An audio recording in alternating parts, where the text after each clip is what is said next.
Happy New Year, everyone. Welcome to Bamboo U. It's our first edition of the year of Woohoo Wednesdays. And we hope that you all got a lot of rest and are ready to dig in to create in the new year.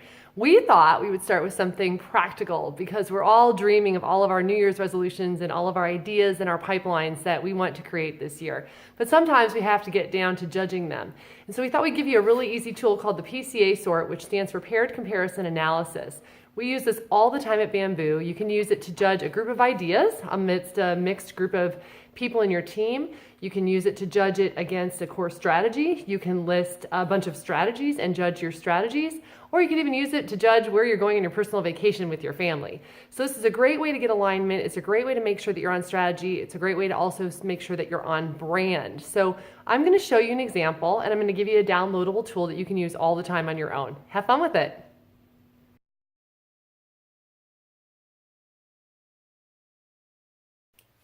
Okay, so this is a PCA sort, and first what you do is you list all of your ideas that you're sorting that you want to rank against each other or strategies, and then you judge them against a goal. Now my goal for the year is to have more creative joy for me and for you.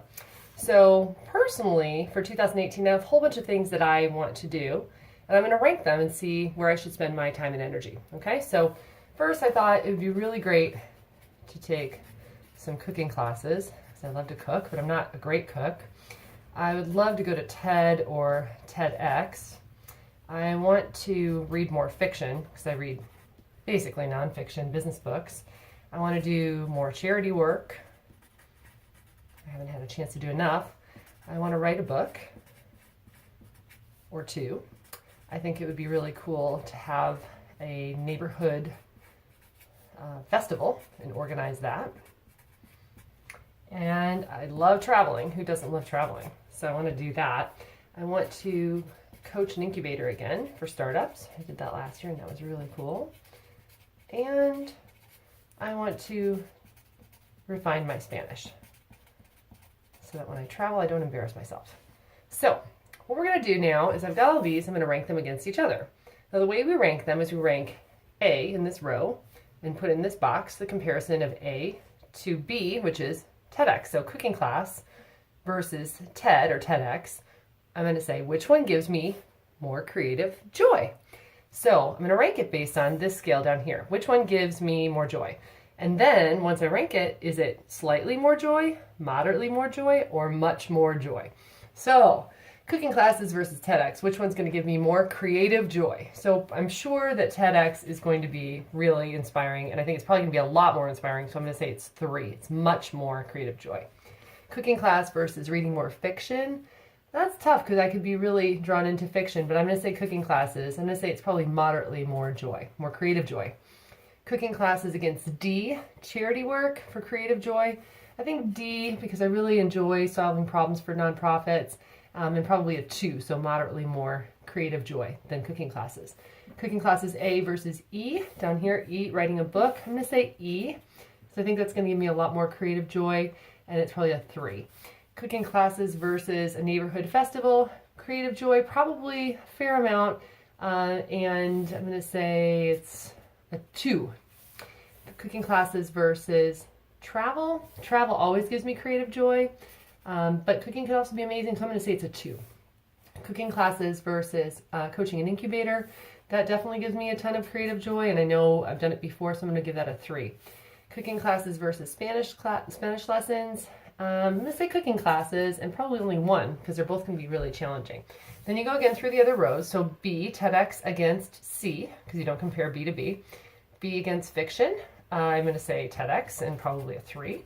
TEDx against charity work. Probably TEDx and probably a 2.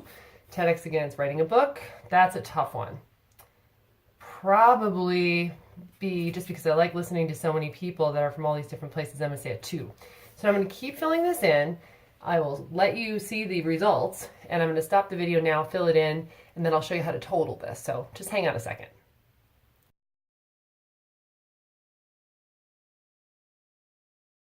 Okay, now I'm done doing all my scoring, and now is where you total up your letters. So basically you just very simply go through and you total the numbers next to each one. So for A, you have 2, 3, And no more A's here, only 3. For B, we have 3, 6, 8, 10, 13, 15, 18. No more B's here, 18, okay? Now I'm going to cheat because I went ahead and totaled these so you don't have to watch me total these all. And I'm going to add all the numbers together. And then very quickly you see that when you add up all these numbers, you go, gee, okay, there's 16 here. I only had 1 I. So now I very quickly see that the winners are B, E, G, and H. And I and C are dogs. Reading more fiction in Spanish class. Those are actually not going to give me nearly as much creative joy as going to TED or TEDx, writing a book, traveling, and coaching an incubator. So there's a really great way for you to prioritize where you put your energy and your time based on what your number one goal is, which is, for me, getting more creative joy out of 2018. So I hope that this helps you. If you have any questions, you can write them in the comments below or just reach out to us directly. We're happy to help you. Download the form, keep it in your files. You can use it whenever you need to. Good luck!